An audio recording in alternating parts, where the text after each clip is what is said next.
ಎಲ್ಲರಿಗೂ ನಮಸ್ಕಾರ. ಬನ್ನಿ ಇವತ್ತು ಹಾಗಲಕಾಯಿ ಪಲ್ಯನ ಇದು ತುಂಬಿ ಮಾಡೋದಲ್ಲ, ಇದು ನೀಟಾಗಿ ಈ ಥರ ರೌಂಡಾಗಿ ಕಟ್ ಮಾಡಿಕೊಂಡು ಯಾವ ಥರ ಮಾಡೋದನ್ನು ನೋಡೋಣ. ನೋಡಿ, ಈ ಥರ ಎಲ್ಲ ನೀಟಾಗಿ ಎಲ್ಲ ಒಂದು ಚೆನ್ನಾಗಿ ತೊಳ್ಕೊಂಬಿಟ್ಟು ಈ ಥರ ರೌಂಡಾಗಿ ಹೆಚ್ಕೊಬೇಕು. ಸ್ವಲ್ಪ ಮೊದಲು ಅವನ್ನ ಹುರ್ಕೊಂಬಿಡೋಣ, ಎಣ್ಣೆ ಹಾಕ್ಕೊಂಬಿಟ್ಟು. ಈ ಥರ ಹುರ್ಕೊಂಡ್ರೆ ಆಮೇಲೆ ಮಸಾಲೆ ಹಾಕಿ ಬೇಯಿಸಿದ್ರೂ ತುಂಬ ಚೆನ್ನಾಗಿ ಮೆತ್ತಗೆ ಬೆಂದಿರುತ್ತೆ. ಅದು ಮೊದಲು ಹುರ್ಕೊಂಬಿಡ್ಬೇಕು.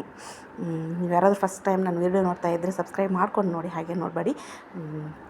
ಲೈಕ್ ಮಾಡಿ, ಶೇರ್ ಮಾಡಿ, ಕಮೆಂಟ್ ಮಾಡಿ. ಈ ಥರ ನೋಡಿ ಮೆತ್ತಗಾಗಿದೆ ಇವಾಗ ಹುರ್ಕೊಂಡಿದ್ದು. ಅದನ್ನು ಒಂದು ತಟ್ಟೆ ತೊಗೊಂಬಿಡೋಣ. ಹಾಗೆ ಸ್ವಲ್ಪ ಇದಕ್ಕೆ ಮಸಾಲೆನ ಹುರ್ಕೊಳ್ಳೋಣ. ಮಸಾಲೆ ಅಂದರೆ ಜಾಸ್ತಿ ಏನಿಲ್ಲ, ಸ್ವಲ್ಪ ಉದ್ದಿನಬೇಳೆ ಕಡಲೆಬೇಳೆ ಅಷ್ಟೇ, ಜಾಸ್ತಿ ಏನು ಇರೋಲ್ಲ. ನೋಡಿ, ಇದೇ ಕಡಾಯಿಗೆ ಸ್ವಲ್ಪ ಎಣ್ಣೆ ಹಾಕ್ಕೊಂಡು ಸ್ವಲ್ಪ ಉದ್ದಿನಬೇಳೆ, ಸ್ವಲ್ಪ ಕಡಲೆಬೇಳೆ ಚೆನ್ನಾಗಿ ಕೆಂಪು ಹುರ್ಕೋಬೇಕೆಲ್ಲನೂ. ಯಾವುದೇ ಪದಾರ್ಥ ಆಗಲಿ ಸ್ವಲ್ಪ ಕೆಂಪು ಹುರ್ಕೊಂಡ್ರೆ ಟೇಸ್ಟ್ ಚೆನ್ನಾಗಿರುತ್ತೆ.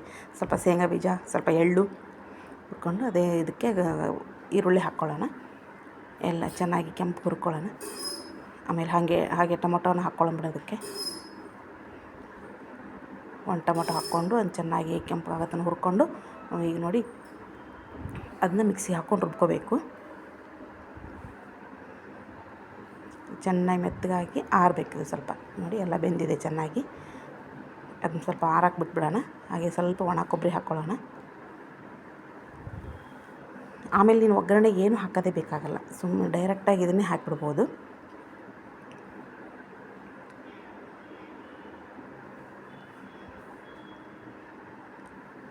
ನೋಡಿ, ಸ್ವಲ್ಪ ಅರಿಶಿಣ ಪುಡಿ, ಖಾರ ಪುಡಿ, ಮಸಾಲೆ ಪುಡಿ ಎಲ್ಲ ಹಾಕಿ ಫುಲ್ ನೈಸಾಗಿ ಮಿಕ್ಸಿ ಮಾಡ್ಕೊಳ್ಳೋಣ.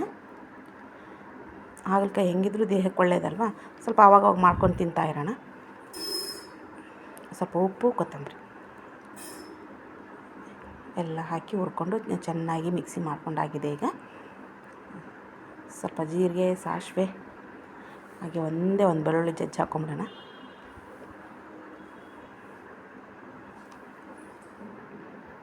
ಸ್ವಲ್ಪ ಹಿಂಗೆ ಹಾಕ್ಕೊಳ್ಳೋಣ, ಕರಿಬೇವು, ಹಿಂಗು.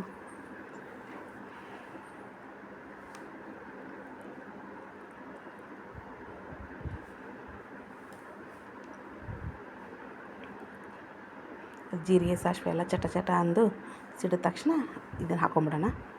ಹಾಗಲಕಾಯಿನ ಚೆನ್ನಾಗಿ ಹುರ್ಕೊಂಡದ್ದನ್ನು ಅದು ಸ್ವಲ್ಪ ಎಣ್ಣೆಲೆಲ್ಲ ಸ್ವಲ್ಪ ಇದಾಗಲಿ, ಮೆತ್ತಗೆ ಬೇಯಲಿ. ಈಗ ರುಬ್ಬಿದ್ದನ್ನು ಹಾಕಿಬಿಡೋಣ ಡೈರೆಕ್ಟಾಗಿ ಮಸಾಲೆನ. ಅದನ್ನು ಮಿಕ್ಸಿನೆಲ್ಲ ತೊಳ್ಕೊಂಡು ನೀರೆಲ್ಲ ಹಾಕಿ ಈ ಥರ ಬೆಂದ ಮೇಲೆ ಅದಕ್ಕೆ ಸ್ವಲ್ಪ ಬೆಲ್ಲ ಹಾಕ್ಕೊಳ್ಳೋಣ. ಉಪ್ಪಂತೂ ಮಿಕ್ಸಿ ಮಾಡಬೇಕಾದ್ರೆ ಹಾಕಿಬಿಟ್ಟಿದ್ವಿ ಆಲ್ರೆಡಿ. ಈಗ ನೋಡಿ, ಸ್ವಲ್ಪ ಮುಚ್ಚಿಟ್ಬಿಡೋಣ, ಚೆನ್ನಾಗಿ ಬೆಂದುಬಿಡುತ್ತೆ. ಅವಾಗ ತುಂಬ ರುಚಿಯಾಗಿರುತ್ತೆ ಈ ಥರ ಮುಚ್ಚಿಟ್ಟು ಬೇಯಿಸಿದರೆ. ಯಾಕಂದರೆ ಎಲ್ಲ ಮಸಾಲೆ ವಾಸನೆ ಎಲ್ಲ ಅದರಲ್ಲೇ ಹಿಡ್ಕೊಳ್ಳುತ್ತೆ, ಹಂಗಾಗಿ ತುಂಬ ಚೆನ್ನಾಗಿರುತ್ತೆ. ನೋಡಿ, ಹಾಗಲಕಾಯಿ ಪಲ್ಯ ರೆಡಿಯಾಗಿದೆ. ತುಂಬ ಈಸಿಯಾಗಿ ಮಾಡ್ಕೊಬೋದು. ಈಗ ಸ್ವಲ್ಪ ಹೊತ್ತಿನಲ್ಲೇ ಮಾಡಿಬಿಡ್ಬೋದು, 10 ನಿಮಿಷದಲ್ಲಿ ಮಾಡಿಬಿಡ್ಬೋದು. ನಾವಿನ್ನೇನು ರೊಟ್ಟಿ ಮಾಡೋಕೆ ಇಡ್ತೀವಿ ಅನ್ನೋ ಟೈಮಲ್ಲಿ ಹೆಚ್ಕೊಂಡು ಮಾಡಿಬಿಟ್ರೆ ನೋಡಿ, ಜೋಳದ ರೊಟ್ಟಿ, ಹಾಗಲಕಾಯಿ ಪಲ್ಯ ತುಂಬ ರುಚಿಯಾಗಿತ್ತು. Thank you.